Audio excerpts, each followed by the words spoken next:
Hey, salut les amis, bienvenue dans cette nouvelle vidéo. Quelques petits changements, je vous montre ça. Et voilà, la moto Bécane 51 est partie. Voilà, je l'ai vendue 600 €. Un gars qui habite pas très loin de chez moi. J'ai eu plein de demandes. Toujours à 400, 500 €, alors que je l'avais mis en vente à 700. Donc je voulais voir à combien elle partirait. Et la personne qui est venue, bah voilà, il a négocié 100 €. Très sympathique. J'ai eu un bon filon avec lui. Donc ça fait 2 mobylettes de moins. Le 102 ne veut pas partir. Je l'ai mis à 550 à débattre, bah, rien. Je l'ai mis à 450 à débattre, rien non plus. Donc bah je sais pas. Pour l'instant je vais la garder comme ça, hein. Elle va rester là. Je la remettrai peut-être en vente à 350, voir si elle part. Et je me garde la Vogue, bien évidemment. Voilà, celle-ci elle est 100% neuve aussi. Donc voilà, celle-ci je me la garde. Et le 102 va falloir qu'il parte. Le collègue n'est toujours pas venu chercher celle-ci. Voilà, ça m'emmerde. Parce que du coup, ça y est, on a les clés de la maison avec un mois d'avance. Donc ça, c'est plutôt génial. Donc je suis en plein dans les travaux. Donc va falloir me débarrasser un peu le garage. Chose promise, chose due. Voici la dernière. Voilà, une moto électrique, 100% électrique. EFO, c'est une Apache. Et c'est un équivalent 125. Alors pour moi, ça n'a pas l'équivalence d'une 125, ça marche beaucoup plus fort qu'une 125 par rapport au moteur. Voilà, elle est toute neuve. C'est vraiment un super design. D'après le vendeur, pour l'instant, vu qu'ils l'ont eu en exclusivité, je suis le premier en France à l'avoir. Là ça va faire 15 jours que je l'ai, 15 jours, 3 semaines. Voilà, d'ici un mois et demi, les autres pourront les mettre en vente. Donc je suis tout seul à l'avoir d'ici 3 mois. Voilà, et elle fait vraiment pas 125, parce que même si je me recule, voilà, comparé à la voiture, elle fait quand même relativement énorme. C'est une biplace. Voilà, on a les cale-pieds à l'arrière. J'attends juste de recevoir la selle. Il y a eu du retard, donc bah voilà, c'est pas grave. Ils m'ont filé le lève-moto, ils m'ont rajouté les blocs là pour que je puisse mettre le lève-moto au cul pour l'hiver, pour pas niquer le pneu arrière.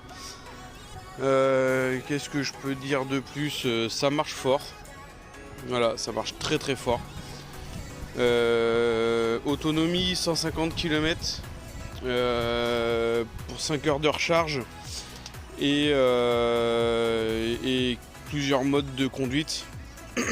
Ici j'ai même la prise USB, USB-C, USB pour les téléphones.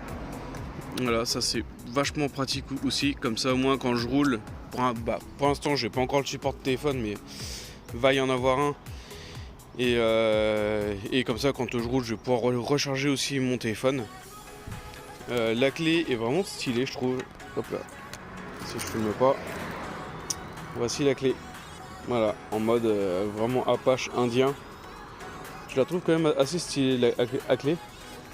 Hop, et là, ici j'ai la prise. Voilà, j'ai la prise comme sur une voiture. Donc je peux me recharger sur les bornes de voiture. Donc ça c'est aussi génial. Et si on allume, voilà.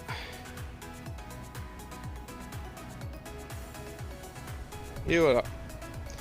Voilà. Là elle est sur béquille, donc elle est en neutre. J'ai plusieurs modes. Hop là, je monte dessus. Hop là. Donc là il y a la béquille.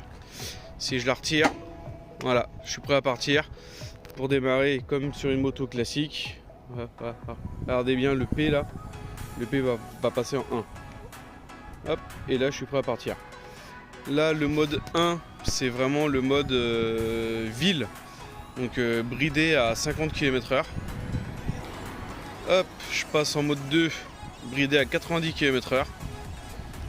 Et mode 3, et bah là c'est speed, c'est vraiment, j'ai toute la patate, même au démarrage. J'avoue, je roule quasiment toujours au niveau 3 parce qu'elle a une patate de ouf. Donc du coup, voilà, j'aime bien le truc. Voilà, les clignotants classiques. On a même le petit bruit. Voilà, les whirling. Je sais pas si on va entendre sur la vidéo les clics-clics. Voilà. Le petit voyant. Voilà, malheureusement, voilà, il clignote en rouge. Elle va retourner au garage là, là on est samedi. Elle va retourner au garage la semaine prochaine. Petit problème de charge. Voilà, elle charge pas à fond. Je la mets une nuit entière à recharger. Et malheureusement elle recharge que de 30%. Donc voilà, à chaque fois c'est 30%, je débranche, je rebranche, c'est re 30%. Donc j'ai quand même réussi à la remonter à 91% de batterie. Mais voilà, quelques petits défauts, ça va passer en garantie. Donc eux ils vont voir ce qu'ils peuvent faire de leur côté, si c'est juste un problème électronique. Parce que quand je l'ai acheté elle était à 94, donc bah, pour eux c'était bon. Et le voyant batterie effectivement ne clignotait pas. Mais bon, voilà, après c'est les aléas, hein, c'est les risques. J'ai même la marche arrière, j'ai le petit bouton ici. Alors là c'est le manuel pour passer du 1, 2 et 3. Et là si j'appuie sur le R, voilà, hop, R, voilà, il s'allume, il faut rester appuyé dessus. C'est la marche arrière. Donc ça c'est c'est génial. C'est vachement utile. Je pensais pas en avoir l'utilité. Je me suis dit, ouais, tout marche arrière, ça sert à que dalle. Et ben en fait, bah si, c'est vachement pratique. Ça aide vraiment pour sortir d'une place de parking. Il n'y a même pas besoin de forcer, etc. Voilà, c'est vraiment le top, la marche arrière. Les feux vraiment style BMW. Et j'ai vu aussi que j'avais un autre problème, c'est que j'ai pas d'éclairage plaque. Alors là j'ai l'éclairage plaque et en fait quand je freine, est-ce que c'est un faux contact ou pas, je sais pas. Mais en fait quand je freine j'ai l'éclairage plaque qui s'allume en même temps. Alors il va falloir regarder tout ça, mais bon, c'est pas grave. Elle va retourner au garage, ça va permettre de... Oui, ça c'est factice. C'est pour habiller un peu la bécane. Donc bah va retourner au garage et puis bah voilà, hein, tous les petits points jaunes c'est au cas où. Voilà, là les petits points jaunes sur les vis, c'est pour voir si ça se dévisse vu qu'elle est neuve. Donc voilà, on va voir ce qu'ils vont dire en espérant qu'il fasse beau, que je sois pas trempé. Et en fait voilà, dans le réservoir il y a le chargeur, donc c'est vraiment métal, et par contre le reste, voilà, c'est plastique, c'est pour alléger la moto. Elle fait 180 kg, donc elle n'est pas légère non plus. Mais ouais, pour moi c'est pas une 125, enfin elle n'a pas la patate d'une 125 thermique. Allez, pour moi je vais dire que c'est un équivalent d'une 300. Niveau terme puissance, elle monte vite en kilométrage. Voilà, par contre elle est bridée à 120 km/h. Entre 120 et 125, ça dépend si c'est un faux plat. Mais voilà, ça marche bien plus que suffisant pour ce que j'en ai l'utilité. Donc voilà, 7900 € avec les options, la selle passagère qui est quand même à 90 € et l'entretien 3 ans plus la garantie, donc d'où qu'elle retourne au garage. Une petite aparté concernant les clés, il y a la petite télécommande pour l'alarme. Alors je vais pas le mettre sinon ça va faire aboyer le chien, ça va être garé, enfin quoique, allez. Voilà, là l'alarme elle est mise. Et le moindre petit à-coup, j'aurais peut-être dû faire ça dehors avant de la rentrer. Voilà, je tape dessus. Bah alors. Voilà. Voilà, bon, le chien est en train de gueuler malheureusement, mais bon, tant pis, il fallait que je vous le montre, voilà. Elle a l'alarme intégrée. Et le petit rond là, ici, c'est pour la démarrer à distance. Donc ça, c'est chouette aussi. Ça sert un petit peu à rien, je trouve. Parce que moi, j'aime bien mettre ma clé et tout ça. C'est pas nécessaire de la démarrer à distance. Tac, en dessous, la selle. Hop là, je vais essayer de la enlever. Hop là. Voilà, ça y est. Sans couper le téléphone. En dessous de la selle, on a pas de place. On n'a pas de place. Si, on va avoir une place après, peut-être pour un bloc disque. Et encore, j'ai peur que le bloc disque il tombe ici là. Donc à voir, ça c'est pour eux, c'est quand ils font la révision, etc. Voilà, pas mal de petits branchements, ça c'est pour la révision aussi. Et ici on a le coupe-circuit. Voilà, on attend 10 secondes. Et après on le remet.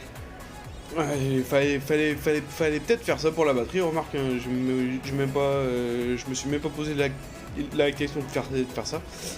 Mais voilà, on attend et on remet. Voilà, c'est un disjoncteur de maison, tout simplement.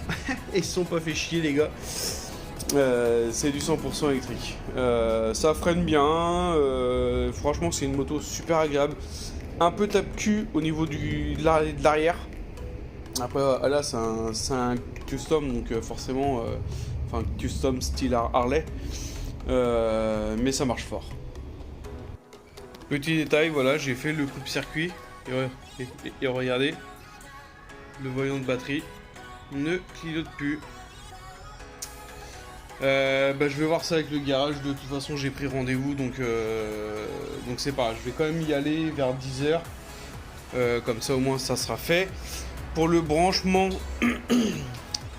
c'est tout simple, hein, voilà, j'ai la prise qui est ici, normalement j'ai le cache qui est en bas là.